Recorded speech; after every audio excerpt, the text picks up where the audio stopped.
Hello and welcome to your South King County real estate update for May 14th, 2021. We're already halfway through May, so thank you so much for joining me. I am looking forward to getting into it today. There's definitely some news this week, so go ahead and jump right into it.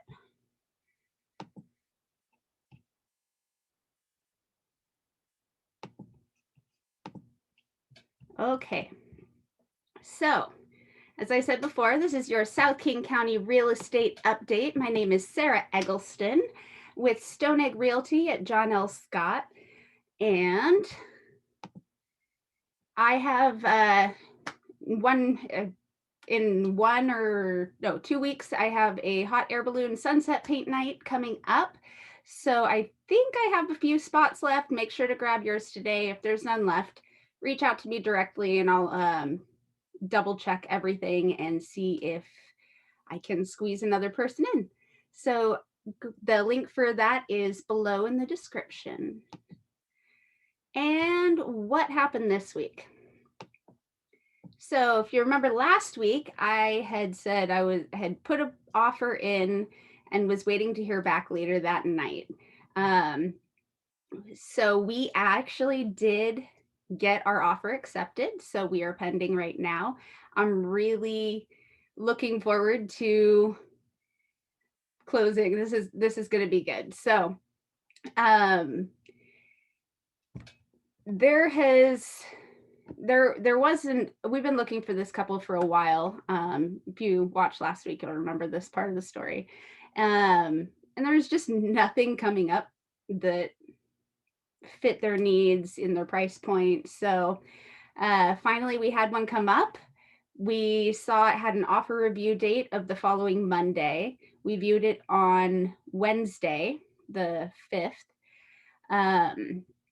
and put an offer in. It had an escalation clause, but it expired on Friday, the 7th. So they had to get back to us that night if they wanted to accept our offer. So that's why I said I was waiting last Friday. And this is something that's super common. I knew that my clients didn't want to spend, any buyer wants to spend as little money as possible. That's the nature of the beast. But I knew that if we let it go, our offer date go till Monday, there might be another offer that came in that escalated their offer. So I came in with a strong escalation clause just in case there was another offer that came in doing the same tactic as us. But we were able to go ahead and get under contract for the lower amount, the list price. So this is something that I'm really excited about. Our escalation went up 20K over, and we were able to get it for the lowest price, saving them up to 20K. And this is something that maybe a month or two ago wouldn't have happened because we probably would have had other competition coming in on that first, couple days trying to get an answer before the review date. So in this case, it worked out really well for us and we were able to be pending. So we will see. It looks like we're going to have to push the closing date out a little bit, but it looks like we're headed towards closing and I'm so excited for them. So I'll go ahead and jump back into my slides.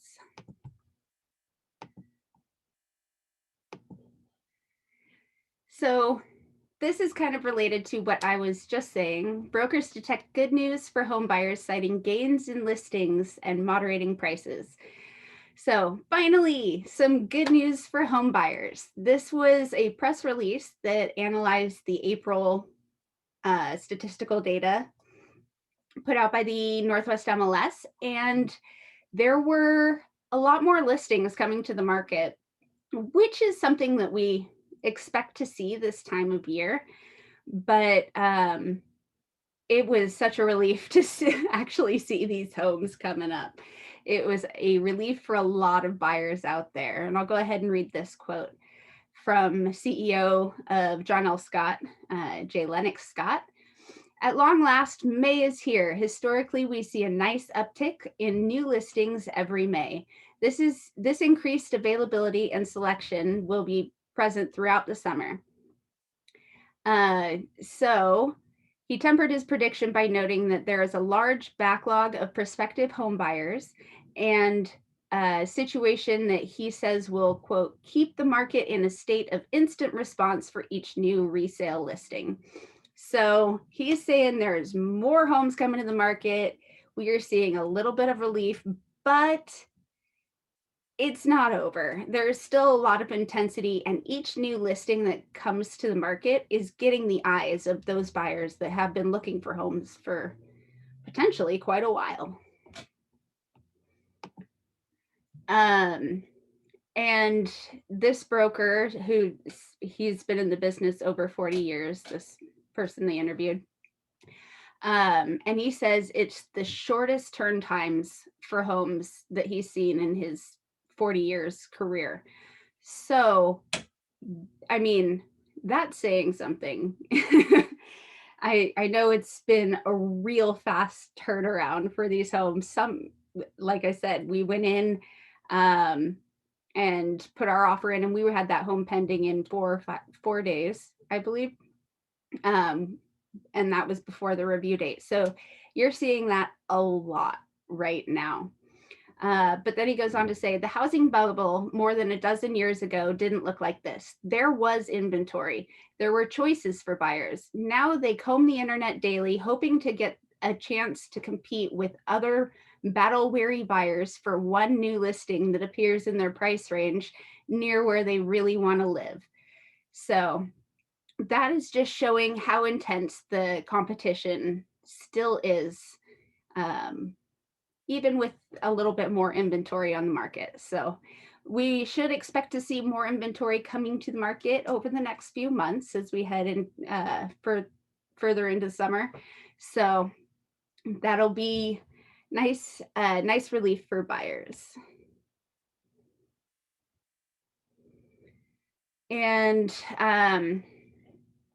they said this broker said that although bidding wars are common, brokers are suggesting that there's some sellers that they're working with, the ones that have kind of priced on the higher end of things, that their homes are sitting on the market longer, and some of them have had to do some price drops. So if you are going to be selling in this market, yes, it's still a fantastic seller's market with lots of eyes on each new listing, but you do have to price it appropriately. Otherwise, you just won't get the traffic through and you'll sit on the market for a bit.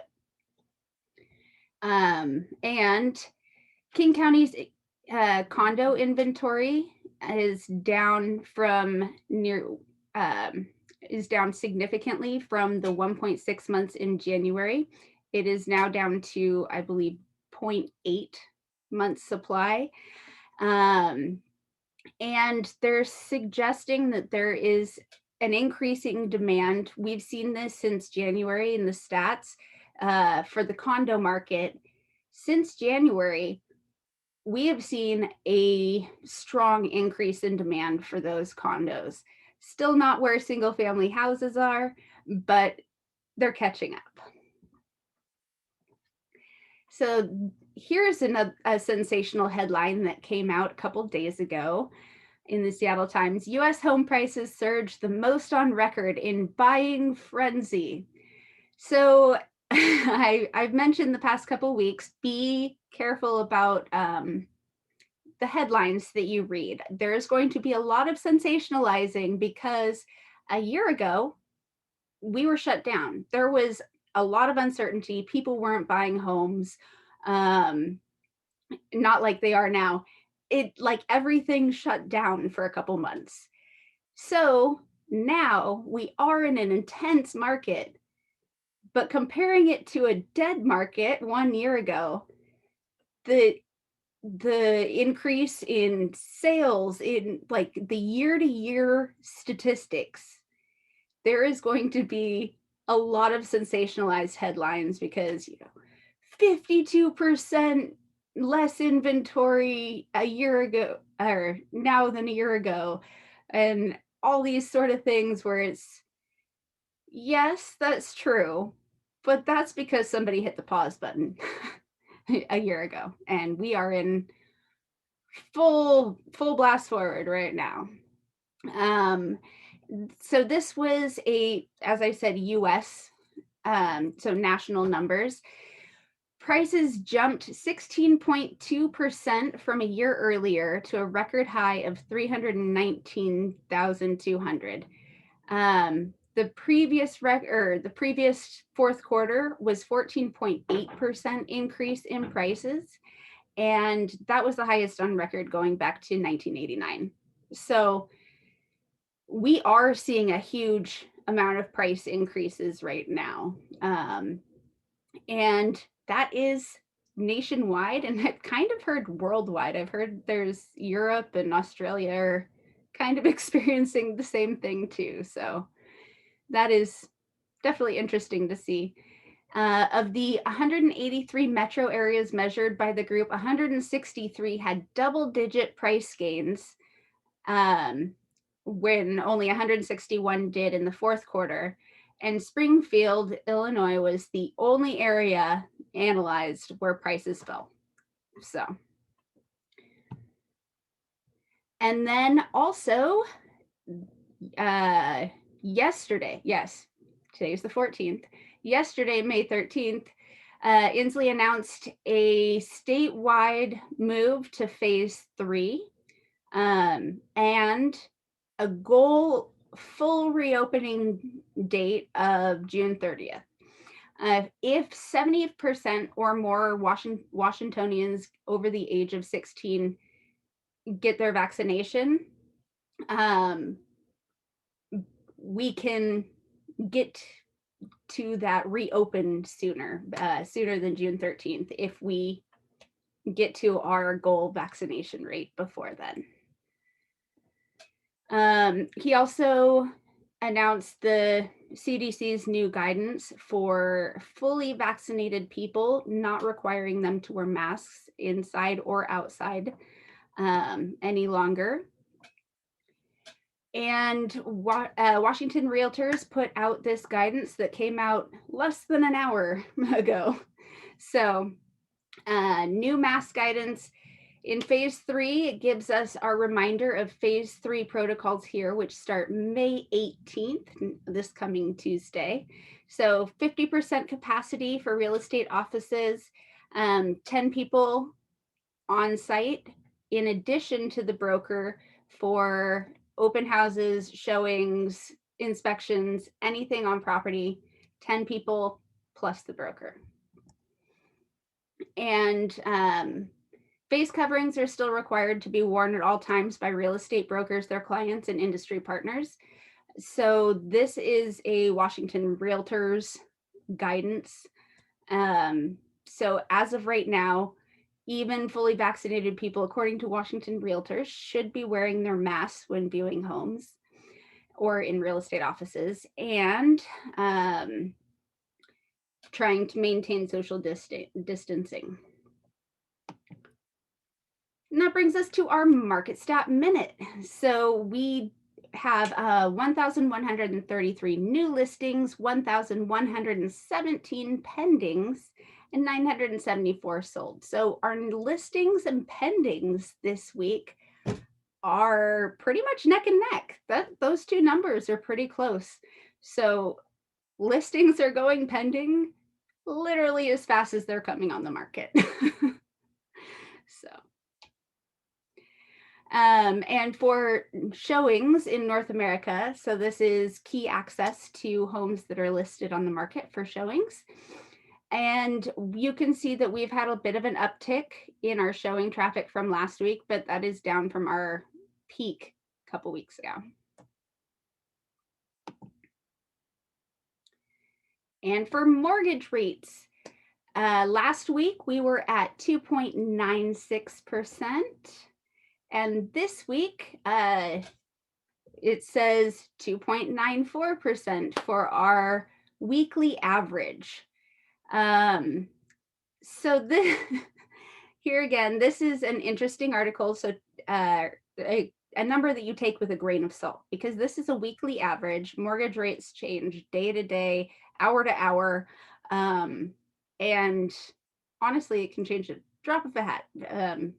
I mean, there's reasons it changes, but it can change really quickly. And so all of these weekly average mortgage rate articles say that we are headed down on our mortgage rate again. However, Mortgage News Daily has us at 3.14 today. And here's the article that came out yesterday in response to those other articles on Mortgage News Daily. And it says mortgage rates are actually higher this week. So as we said, in this weekly average comes out on Thursdays each week. And you'll see a couple of the headlines here. US mortgage rates fall for second week. 30-year mortgage rate dropped to 3-month low. But then they say, all these are wrong. And rates aren't lower today, nor are they lower this week, nor are they at the lowest level in 3 months. They're actually at the highest level in several weeks. So you may be asking, why are they lying to me? But it's basically, if you look at it, they send out this survey to all these lenders on a Monday. The vast majority of these lenders complete the survey and send it right back on Monday. Some more trickle in on Tuesday, but by Wednesday, most of them are already in. So looking at this weekly average, it's kind of more of a Monday to Monday number. And when they come out with the weekly average, it's Thursday. So in those 3-4 days in between, a lot could have happened. So just be aware when you're looking at the average mortgage rate for the week that the daily mortgage rate could be above or below that. So if you have questions, please feel free to reach out to me. Phone number and email address are on the screen there. I've linked all the articles below. If you want to do the sunset paint night, that's linked below. Make sure if you have any questions, just reach out. I would love to chat with you. Again, my name is Sarah Eggleston with Stone Egg Realty at John L. Scott. And thank you for joining me for the South King County Real Estate Update for May 14th. Thank you so much, and I will see you next week at 3 p.m. On Friday. Have a great week, and I'll see you then.